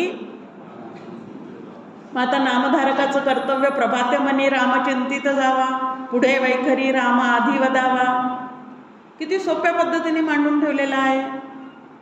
जनी वंद्यते सर्व भावे करावे, नामसाधकाला सांगितलेलं कर्तव्य आहे. शेवटपर्यंत जे उत्तम कर्म आहे त्या अत्यंत भावरूप पद्धतीने तुम्ही आम्ही केले पाहिजे. मग आता इतर साधनांमध्ये नामसाधना सोपी का बरं आहे? ते इतर साधना करत असताना चित्तवृत्तीचा निरोध करायला आपण असं ठाण मांडून बसलो तो निरोध झाला असं होतं का? त्याच्यासाठी चित्त आधी दुसरीकडे कुठंतरी लावावं लागतं, तेव्हा इकडचं आपोआप विस्मरण होतं. मग ही नामसाधना तेवढ्यासाठी सोपी आहे की इंद्रिय आवरायचं असा ध्यास घेण्यापेक्षा विषयांपासून मनाला आवरायचं, विषयांपासून मनाला आवरायचं. काही ठिकाणी आहे पा बळजबरीने सगळ्या गोष्टी त्या ठिकाणी करून घेतल्या जातात. पण आमचं वेदांत शास्त्र जे आहे ते इतकं छान सगळ्या संतांनी ते स्वतःच्या आचरणात आणून आमच्यासमोर मांडलेलं आहे. या ठिकाणी मनाला डांबून ठेवलेलं नाही, मनाला हट्टाने काही करायला सांगितलं नाही. तर मना सज्जना, बा मना, तू असं करशील तर त्याचं फळ हे आहे, तू असं करशील तर त्याचं फळ ते आहे, हे सगळं समजून घे आणि मग तुला जे करायचं ते कर. अशी ती नामसाधना आमच्यासमोर ठेवलेली आहे की सगळं समजून घ्या आणि मग नाम. मग आता बळजबरीने त्या मनाला कोंडण्यापेक्षा राम म्हणे पावलो पावली त्याचा यज्ञ अखंड चाली. की तुम्ही जिथं कुठं जात असाल तिथं जाताना, मंदाते पण म्हणतात, घराच्या बाहेर जाताना देवाला नमस्कार करावा आणि भगवंता माझ्यासोबत चल असं म्हणावं, म्हणजे तो यज्ञ होऊन जातो. बाहेर निघताना केव्हाय की भगवंता माझ्यासोबत चल असं म्हटलं की तो आमच्यासोबत असल्याचा आतमध्ये भाव निर्माण होतो. आणि भगवंत सोबत आहे म्हटलं की भय राहत नाही चित्ताला. भयाने अत्यंत व्याकुल झालेलं अंतःकरण योग्य पद्धतीने कार्यच करू शकत नाही, करूच शकत नाही योग्य पद्धतीने कार्य. पण ज्याचं अंतःकरण स्थिर आहे, स्वस्थ आहे, निर्भय आहे, तो मात्र योग्य निर्णय घेऊ शकतो आणि मग त्यांनी केलेलं कार्य सहजच सफल होतं. रघुनाथ स्मरोनी कार्य करावे, नामधारकाला दिलेली समर्थांनी सूचना. मग इंद्रिय निग्रह झाला पाहिजे, नाही तर आम्ही नामधारक आहोत पण कुठल्याच गोष्टीचा संयम आम्ही पाळत नाही. आता रामाला मर्यादा पुरुषोत्तम म्हटलेलं आहे आणि त्याचा साधक जो आहे तो मात्र संयमात राहायला तयारच नाही. जमेल का कधी? मग संयमात राहायचं, कोणी कोणी संयमात राहायचं, कुठल्या कुठल्या इंद्रियांना संयमात ठेवायचं? डोळे नावाचं एक इंद्रिय सदैव बाहेर पाहणारं आहे, कान नावाचं एक इंद्रिय सदैव बाहेरचा वेध घेणारं आहे आणि वाणी नावाचं एक इंद्रिय आहे ते सदैव बाहेर व्यवहार करणारं आहे. म्हणून या 3 जणांचा बंदोबस्त नामस्मरणाच्या साह्याने नामसाधनेने करण्याचा आम्हाला संतांनी काय केलेलं आहे? उपदेश केलेला आहे. डोळे तुम्ही घ्या हो सुख, पहा सिरियलचे एपिसोड. डोळ्यांनी सुख घ्यायचं म्हणजे एपिसोड पाहतच राहायचे असं संतांनी केलंय का? मग डोळ्याचा संयम करायचा, पाहण्याचा संयम करायचा. पहा विठोबाचे मुख, काय सांगितलेलं आहे? डोळेसारखं बाहेर पाहणारे आहेत ना, मग त्या डोळ्यांना काय सवय लावा? पूर्वीच्या काळी होतं पहा, जे आपलं आराध्य दैवत आहे त्याचा फोटो घरातल्या प्रत्येक खोलीत लावलेला असायचा की तिकडं गेलं की नजर तिकडं गेली की सहजच त्यांचं स्मरण होतं. मुलांची नावं मुद्दाम असे ठेवायचे की त्यांचं नाव घेता घेता भगवंताचं स्मरण व्हावं. पण आता संतांचे फोटो लावणं हे फार काय आहे? घरात असे संतांचे फोटो लावणं कमीपणाचं आहे. त्याच्यापेक्षा पहिल्या दिवसाचा असलेला मुलगा तो आता लग्न करून अमेरिकेत जातो, त्याला मुलगा होतो, तोपर्यंतचे त्याचे फोटो सगळे काय असतात, केवढे मोठे मोठे करून ते लावले जातात पा घरात. का म्हणतात? तिकडं ते सुखात असतात आणि इकडं आम्ही फ्रीजवर त्यांचे फोटो ठेवतो आणि सकाळी उठून प्रभाते मनी पुत्र चिंतित जावा, या पद्धतीने आमचं सगळं मन इकडं अडकलेलं असतं. मग आता इथं आपल्यासमोर आहे की डोळ्यांचा निग्रह करायचा असेल तर विठोबाचं मुख पहा, कानांचं सार्थक करायचं असेल तर विठोबाचे गुणगान ऐका. प्रत्येक कर्म न कंटाळता अत्यंत आनंदाने समाधानाने मला करता यावं वाटत असेल तर राम म्हणे करिता धंदा सुख समाधी त्या सदा. राम म्हणत म्हणत प्रत्येक कार्य करण्याचा प्रयत्न करा आणि ते नाम सुद्धा मुद्दाम इतरांच्या कानावर जावं ह्याच्यासाठी घ्यायचं नाही. नाही तर तो एक अनेक प्रकार आहे. एरवी काही त्याचं स्मरण नसतं पण आम्ही कळावं ना आम्ही रामभक्त आहोत म्हणून जवळून तिसरा कोणी चालला की मुद्दाम मोठ्याने श्रीराम जय राम. एरवी मात्र त्याचा माझा संबंध नाही. ह्या पद्धतीच्या ह्या गोष्टी परमार्थात चालतच नाही. तो जे काय करायचं ते अत्यंत प्रामाणिक, आपल्याशी प्रामाणिक राहून प्रत्येक गोष्ट या ठिकाणी आम्हाला करायची असते आणि असा प्रामाणिकपणा आपल्या ठिकाणी बाणवणे याला नामधारक असं म्हणतात. आता एक नवीन नामधारकाची व्याख्या या ठिकाणी तुमच्या आमच्या समोर येऊन जाते. दुसरं आहे नामधारकांनी संत संगतीत राहावं. आता तीर्थयात्रा जे सांगितलेलं आहे ना ते त्याच्यासाठीच सांगितलेलं आहे. व्रत आपल्याला सांगितलेले आहे, यात सगळ्याचा उल्लेख आला आहे म्हणूनच हा अभंग आपल्यासमोर ठेवला मी. व्रताचा उल्लेख आला तो आम्हाला संयमाची सवय लागावी म्हणून आहे. तीर्थयात्रेचा उल्लेख या ठिकाणी आलेला आहे. तीर्थयात्रा हे साधन आम्हाला सांगितलेलं आहे. हे साधन आम्ही कशासाठी करायचं आहे? ट्रॅव्हल कंपनीसोबत तीर्थयात्रा करायची आणि त्यांनी शिट्टी फुंकली की घाईघाईने दर्शन घेऊन तिथून बाहेर पडायचं. हे अशी तीर्थयात्रा केल्याने काही होणार आहे का? मग तीर्थयात्रा कशासाठी आहे? जिथं जिथं तीर्थ असतात, तीर्थक्षेत्र असतात, तिथं तिथं साधू संतांची वस्ती असते. जिथं जिथं साधू संत असतात त्यांच्यामध्ये कृष्ण विष्णू हरिगोविंद या नामाचे निखळ प्रबंध माझी आत्मचर्चा विशद उदंड गाती. त्यांच्या ठिकाणी ते नामस्मरणाचा घोषही चाललेला असतो आणि भगवंत म्हणजे जो नामी आहे तो नामी कसा आहे, कसा असतो, त्याला कसं प्राप्त करून घ्यावं ह्याविषयीची चर्चा करण्यासाठी हे सगळे संत लोक एकत्र आलेले असतात. मग त्या संत संगतीमध्ये तीर्थक्षेत्रात गेल्यावर आम्ही थोडा वेळ तरी जाऊन बसावं. पण अशी तीर्थयात्रा आम्ही आजपर्यंत केलेली आहे का? अहो, आमचे 4 धाम झाले. आता 4 धाम झाले, पण निजधाम सापडलंय का? त्या निजधामाला कसं जायचंय ते कळलेलं आहे का? तर यातलं काहीच कळलेलं नाही, कारण संतांच्या संगतीतच बसलो नाही.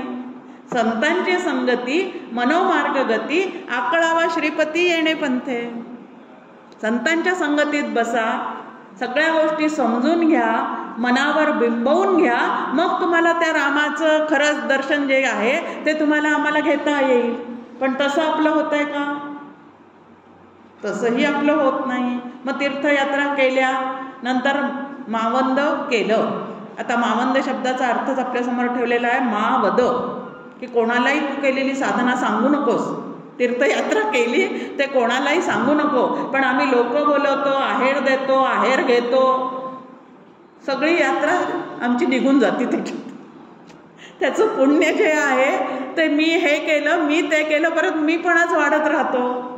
मीपणा कमी होण्यासाठी हे सगळे साधना आहेत. आणि माझा देहबुद्धीतला मी जो आहे तो मात्र जर वाढतच चालला असे तप व्रत यज्ञ करून, तर कुठंतरी काहीतरी माझं चुकतं आहे. आणि हे माझं जे चुकतंय ते माझ्या लक्षात आणून देण्याचं काम संत करतात.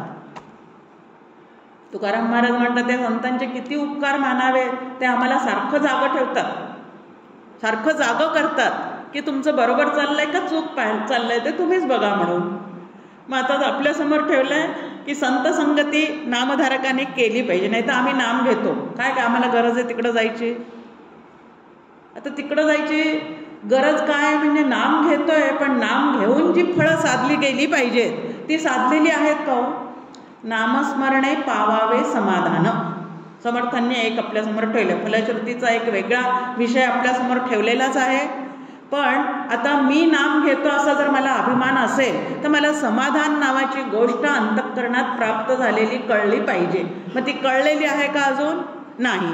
अजून माझी असमाधानी वृत्ती असेल तर माझं कुठंतरी काहीतरी चुकत आहे या साधनेमध्ये, आणि ते जे चुकतंय ते दुरुस्त करण्याचं काम जे आहे ते संत करतात.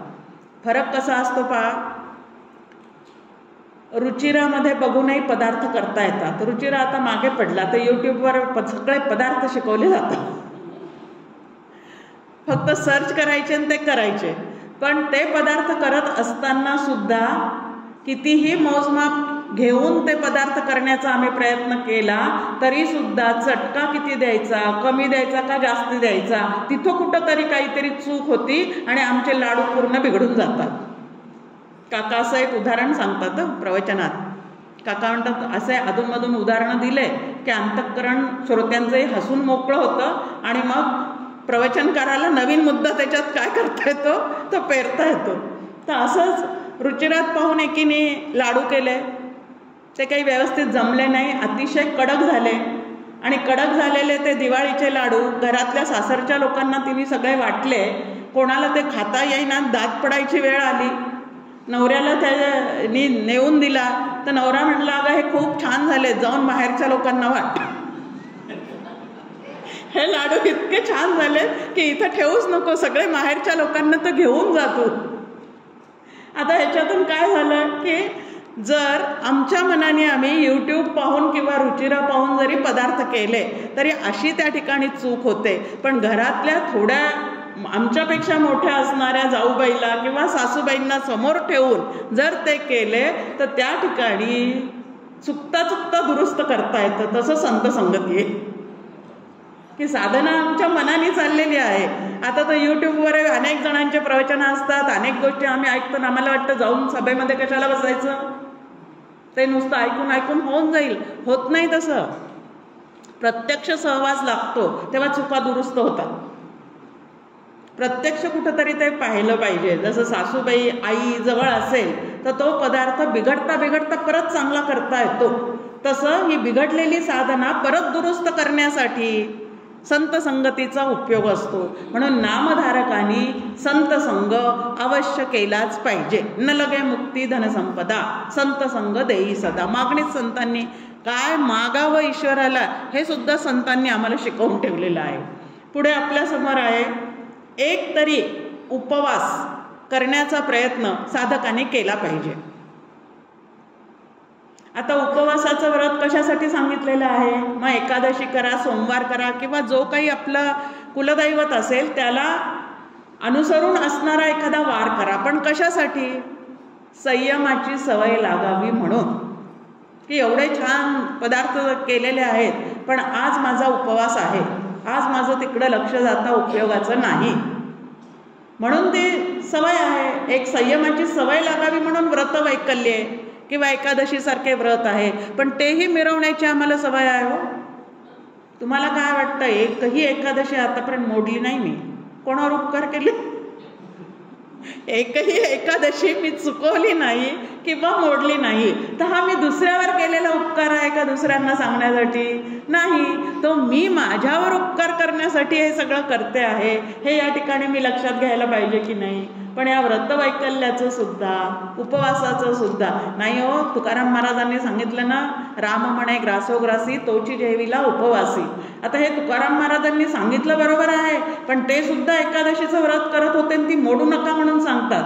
मग आता एखादा प्रसंग जीवनामध्ये असा येऊ शकतो की त्या दिवशी एकादशीचं मला काही फराळाचं मिळणार नाही, किंवा ज्यांच्या घरी मी गेलेली आहे त्यांच्या घरची गडबड पाहून माझ्यासाठी वेगळं काहीतरी करा असं त्यांना सांगायला लागू नये म्हणून त्यांनी जे केलं ते त्या दिवशी राम म्हणे ग्रासोग्रासी.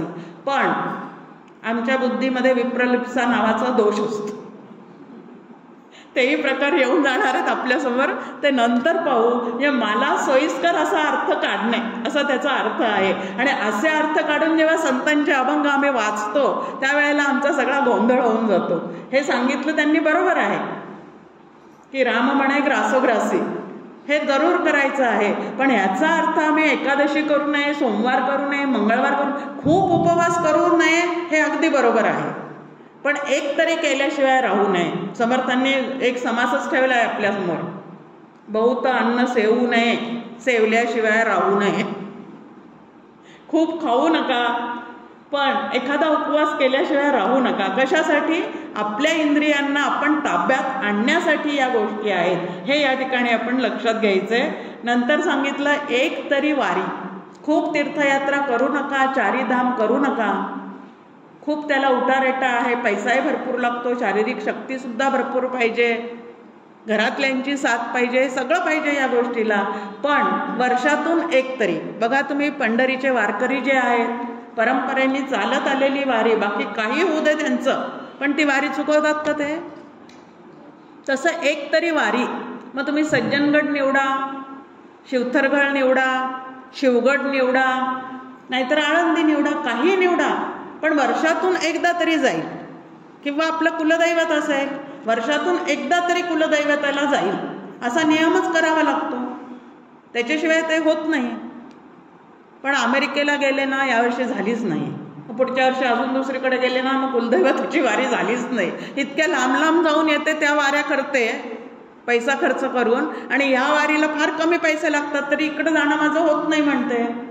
आता जाणं होत नाही का तेवढी तीव्र इच्छा नाही, तपासून पाहायचं स्वतःला आतमध्ये. नाही हो, आम्ही ज्ञानमार्गी आहोत, कशाला वारीनबिरी लागते? आता ज्ञानमार्गी आहोत, हाच जर अभिमान चढला तर परत सगळंच मुसळ काय झालं, साधनेचं केरात निघून गेलं. मग अशा चुका आमच्याकडनं होऊ नयेत म्हणून इथं सावध व्हायचं आहे. त्यानंतर धर्म नीती न्यायाने वागणे. बहुत जन्माचा शेवट, नरदेह सापडे अवचट, तेथे नीती न्याय चोखट वर्तत जावे. नीती न्याय चोखट. आम्ही नाम घेतो आणि वाटेल तसं वागतो, जमेल का? बाकी कुठलंच विधिनिषेध पाळत नाही. आज्ञा काय आहे आम्हाला ज्ञानेश्वरांनी सांगितली, विधी ते पाळीत, निषेधा ते गाळीत, मज देवनी जाळीत कर्मफळे. ओवी पाठ आहे, लोकांना छान सांगते. प्रवचनकार आडला ती म्हणताना तर मी तिथून उत्तर देते, इतकी ती छान लक्षात आहे, पण वागताना मात्र माझ्या लक्षात नाही. अशी जर माझी फजिती झाली तरी सुद्धा या नामधारकाचं काय आहे तर नुकसान आहे. महत्वाचं म्हणजे ज्याचं नाम मी घेते आणि ज्यांनी मला ते नाम दिलेलं आहे, ह्या दोघांवरच्या श्रद्धेला अतिशय जपावं लागतं. तळ हाताच्या फोडासारखं.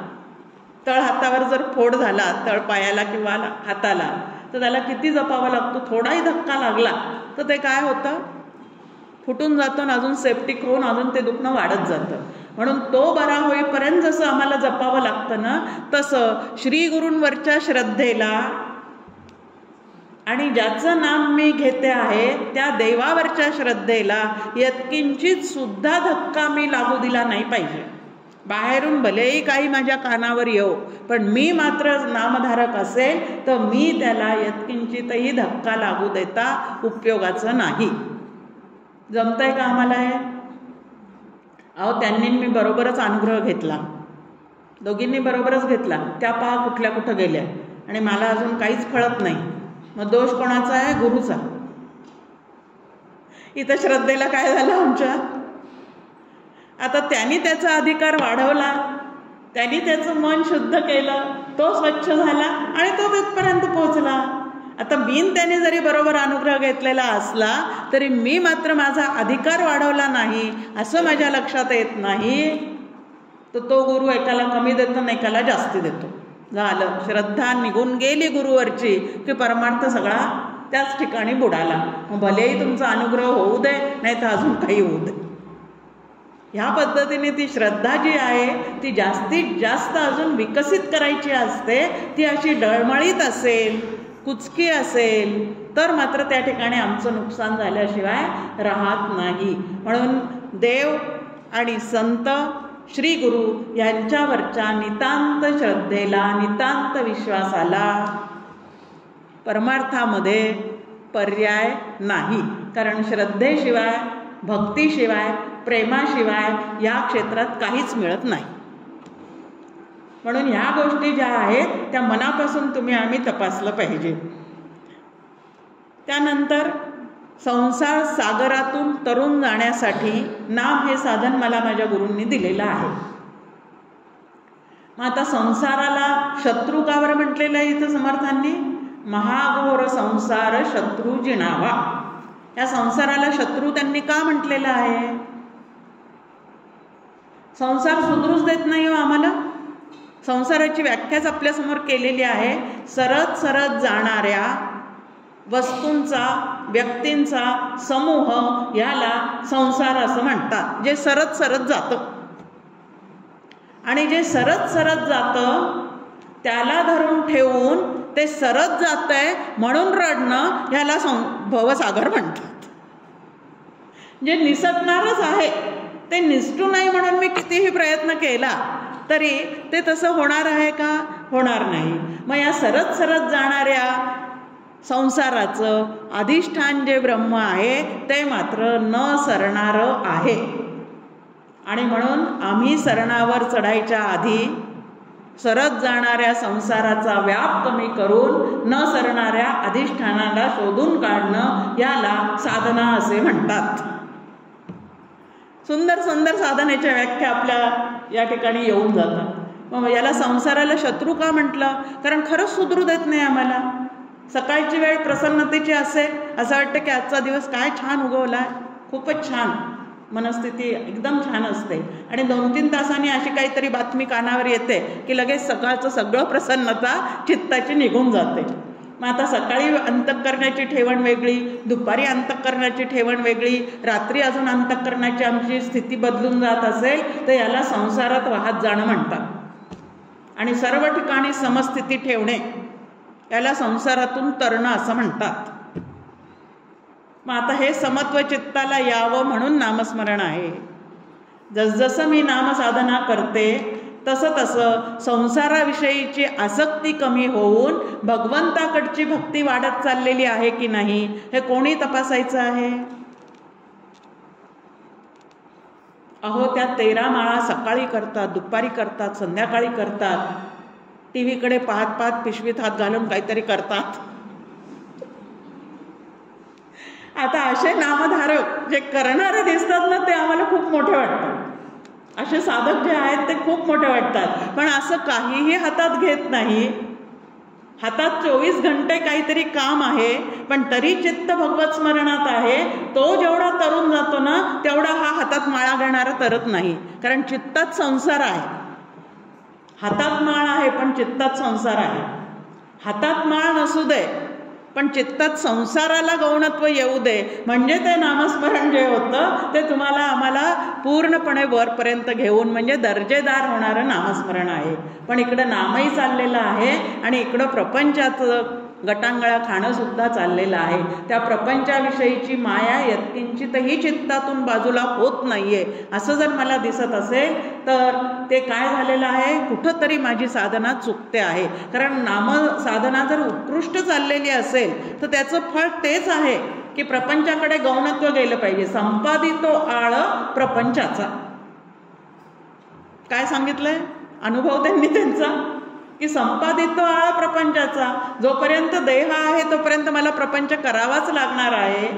तो प्रपंच मी जरूर करण्याचा प्रयत्न करतो आहे, पण प्रपंच गौणत्वाने आणि परमार्थ मुख्यत्वाने असं ज्या वेळेला होईल तेव्हा ते नामसाधनेचं आमच्या ठिकाणी असलेलं फळ आहे. पुढे समर्थ म्हणतात, विवेके त्यजावा अनाचार हेवा. म्हणजे नामसाधना जर माझी उत्कृष्ट चाललेली असेल तर चित्तामध्ये सारासार विवेक निर्माण झालाच पाहिजे. काय करावं, काय योग्य आहे, काय अयोग्य आहे हे त्या अंतःकरणाला समजलंच पाहिजे. आणि अजूनही ते समजत नसेल तर माझी साधना कुठंतरी काहीतरी कमी पडते आहे. पुढे म्हणतात, मदालस्य हा सर्व सोडवून द्यावा. नामसाधकाला सांगितलेले कर्तव्य आहेत की मदालस्य आळस येतो. सिरियल पाहण्याचा आळस येत नाही, पिक्चर पाहण्याचा आळस येत नाही, पार्टीला जाण्याचा आळस येत नाही, फिरायला जाण्याचा आळस येत नाही. पण नामस्मरणाला बसण्याचा मात्र काय होतो आम्हाला, घड्याळाकडे सारखं. प्रवचनाला बसलं तरी तेच, नामाला बसलं तरी तेच, की आता किती वेळ राहिला, किती वेळ, 13 माळ व्हायला अजून इतका वेळ का लागतोय. या पद्धतीने नामस्मरणाचा आळस हा करून तुम्हाला आता करायचं आहे ना, एका जागी बसून करता येत नसेल, चालता चालता म्हणा, काम करता करता म्हणा. आणि खरंच आहे की आपण बसून जितकं चित्त एकाग्र होत नाही ना, तितकं एखादं काम हातात असताना जर नामानुसंधान आपल्याला टिकवता येत असेल तर ते जास्ती. आता शेवटी परमार्थामध्ये स्थूल शरीराने एका जागी बसण्यापेक्षा मनाने स्थिर राहणे ह्याचा जास्ती उपयोग आहे. कारण साधना शेवटी कशाने करायची आहे, अंतःकरणानेच करायची, स्थूल देहाने नाही करायची.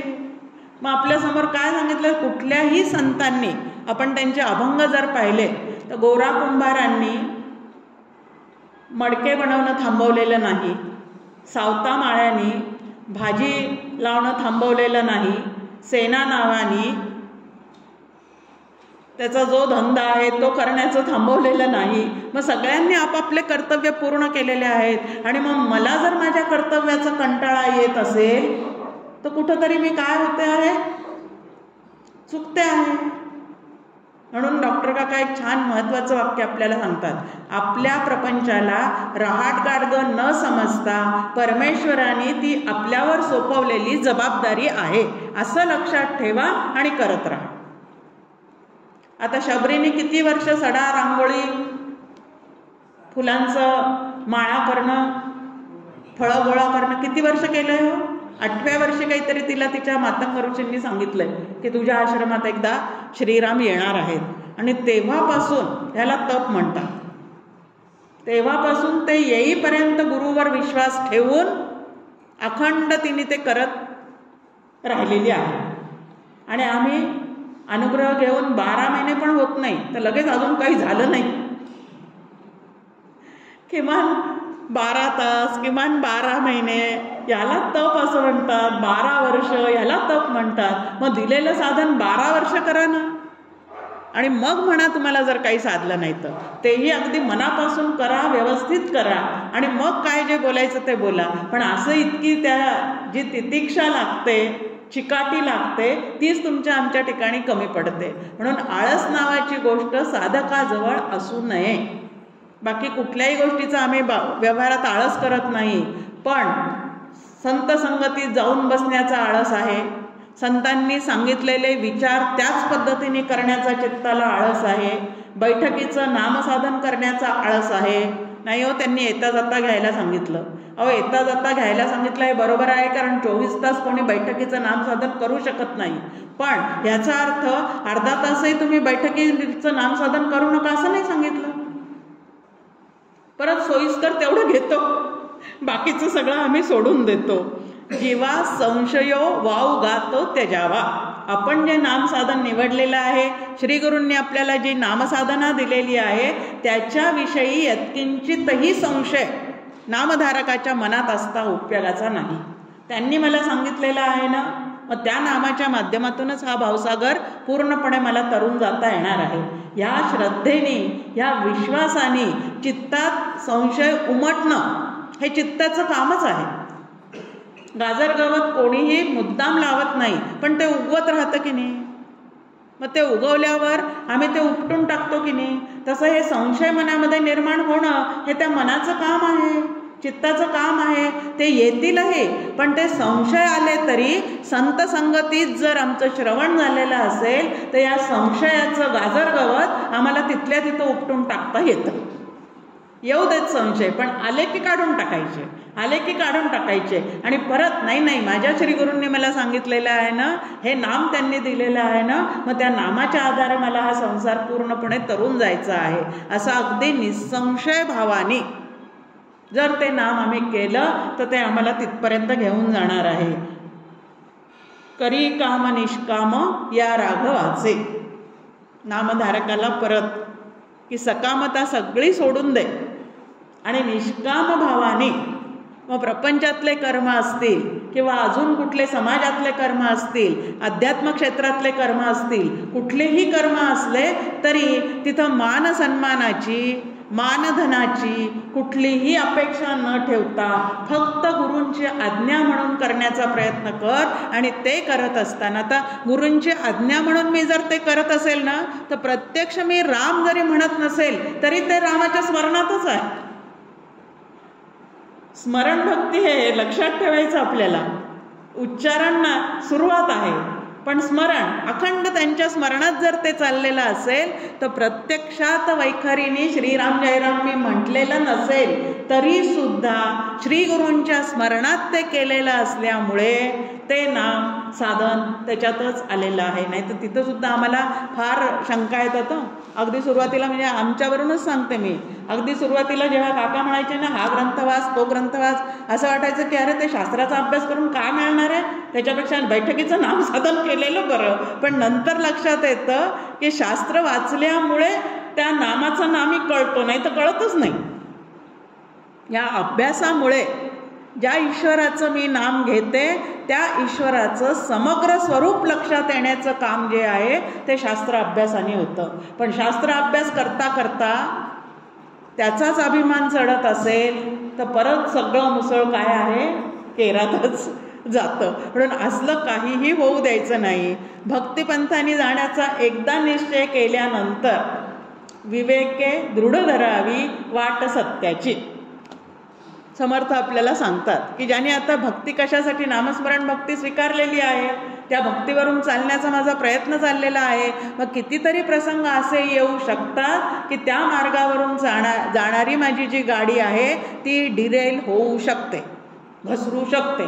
असे घसरण्याचे प्रसंग प्रपंचात सारखे येणं, हीच काल अलकाताई बोलली आपल्याला की खूप सूक्ष्म परीक्षा असतात. ह्या परीक्षा समजाव्यात आणि परत ते डिरेल झालेली गाडी परत वर आणावी आणि परत भक्तिपंथांनी जावं. की खूप कष्ट होत आहेत, खूप त्रास होत आहेत म्हणून ते सोडून नाही द्यायचं.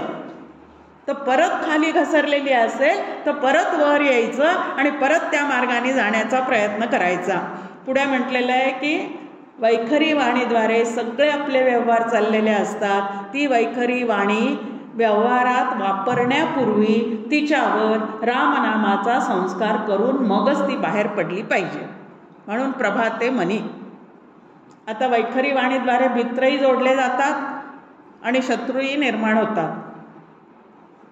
मग आता तिचं खरं यश कशात आहे? मित्र जोडण्यात आहे का शत्रू खूप निर्माण करून ठेवण्यात आहे? माझं हित काय समाजात किंवा माझ्या जीवनात खरं हितकारक काय आहे?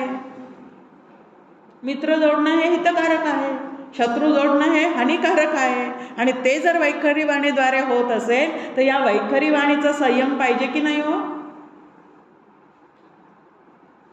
वाणीचा संयम म्हणजे वाणीला ब्रेक लावता येणं, हे जर मला व्यवहारातही जमलं तर धोके फार कमी आहेत. आणि त्या वाणीचं वर जे पाय ठेवलेला आहे एक्सिलेटरवर, तो जर कधी काढलाच नाही तर त्या वाणीला इतका वेग चढतो, इतका वेग चढतो आणि त्या वेगापायी नको तितके ॲक्सिडेंट होत राहतात.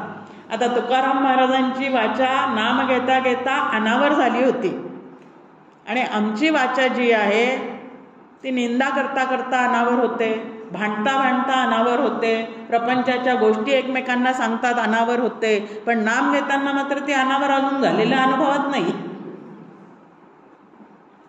ही वाणी जी आहे त्या वाणीचा उपयोग कसा करायचा आहे? मग त्याला नामधारकासाठी आमच्या समोर ठेवलेलं आहे की प्रपंचाविषयी सदैव मौन बाळगणं हे नामधारकाचं कर्तव्य आहे. आम्ही जास्तीत जास्त प्रपंचाविषयी बोलत सुटतो. कुठलंही जर एखाद्या बाळंतिणीला मी भेटायला गेले ना तर माझ्या पहिल्या बाळंतपणाची कथा तिला सांगत राहते. आता याची काही गरज आहे का? वाणीद्वारे असे व्यवहार करण्याची गरज आहे का? एखाद्या आजारी माणसाला भेटायला गेले तर माझ्या आजारातून मी कशी त्यावेळेला बाहेर पडले ह्याचंच निरूपण तिथं करत राहते. याची गरज आहे का? अजिबात गरज नाही. एखादी आवडीने मला काही तिच्या नातवाचं खूप मोठं यश सांगण्यासाठी येते, घरी पेढे द्यायला येते, लगेच माझ्या नातवंडाचं यश आधी मी तिला ऐकवते. गरज आहे का याची काही? अरे मैत्रिणी एकमेकींशी अशा बोलतात ना लग्न झाल्यानंतरच्या, तिला हिच्या माहेरच्या माहिती नाही, हिला तिच्या माहेरच्या माहिती नाही, पण वाचा अनावर 3 तास गेली. तिकडच्या व्यक्ती हिला माहिती नाही, इकडच्या व्यक्ती तिला माहिती नाही, पण आमचं जे प्रपंच निरूपण आहे ना ते मात्र संपत नाही. आणि मग वेळ कसा गेला कळतच नाही. डायनिंग टेबलावर वेळ कसा जातो गप्पा मारता मारता ते कळत नाही. फाटकाशी सोडायला गेल्यानंतर वेळ कसा जातो गप्पा मारता मारता ते कळत नाही. पण नामाला बसलो मग मात्र वेळ काय होतो आमचा. या पद्धतीच्या किती चुका आमच्याकडनं होतात. आद्य शंकराचार्यही आपल्याला सांगतात वृथा वाक्य प्रवाहेन. साधकाने कधीही वृथा वाक्याच्या प्रवाहात वाहायचं नसतं. आता किती स्वतःच्या मनावर लक्ष ठेवावं लागतं. या सगळ्या गोष्टी जर मला ते नामसाधन दर्जेदार करायचं असेल तर माझं माझ्यावर किती लक्ष पाहिजे हे जरी आपल्याला याच्यातून कळलं तरी आपल्याला खूप मोठं त्या ठिकाणी काय होणार आहे तर दर्जेदार नामसाधना करता येणार आहे. पुढे आपल्यासमोर आहे की नामधारकाच्या तोंडी शिव्या असता कामा नये, कठोर वाणी कामा नये. नाही तर इकडं मी नामधारक आहे आणि इकडं सगळ्यांना शिव्या देत सुटतो. 13 माळा झाले की परत सुरू काय कठोर वाणी सुरू. असं जर माझी वाणी असेल, वाणीचं तप करावं लागतं. एक आहे ज्याला आपल्या वाणीच्या द्वारे नामसाधना करायची आहे, ज्याला मनापासून स्मरण त्या भगवंताचं करायचं आहे, त्याला कायिक वाचिक मानसिक तप करावं लागतं. आणि नामधारकांनी तसं तप करण्याचा प्रयत्न करावा. शेवटी गोंदवलेकर महाराजांचं एक उदाहरण सांगते आणि थांबते. गोंदवलेकर महाराजांना एका असाच साधकाने प्रश्न विचारला की असं तुमच्यामध्ये काय होतं की तो प्रभू रामचंद्र तुमच्यावर एवढा प्रेम करत होता. कथा आपल्याला सगळ्यांना माहिती आहे. ते हिमालयात निघायला जाताना त्या मूर्तीच्या डोळ्यातून पाणी आलं वगैरे. ते म्हणे नाही रे बाबा, काहीच मी जास्तीचं केलेलं नाही, फक्त मनसा स्मरामी वचसा गृणामी शिरसा नमामी, हे मात्र मी कायमचं करतो.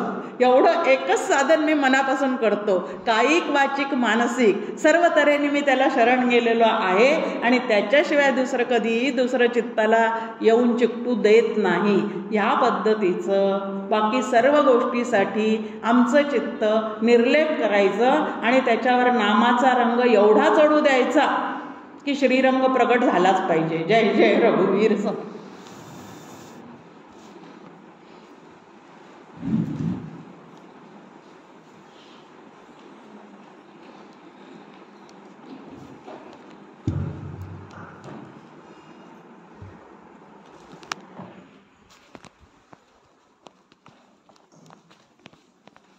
तर खरा परमार्थ सिद्ध करण्यासाठी आणि परमात्म्याचा शोध घेण्यासाठी चित्ताचे समत्व कसे ठेवावे आणि दर्जेदार नामसाधकाची कर्तव्य आपल्याला विविध समर्पक दृष्टांतातून आणि अभंगातून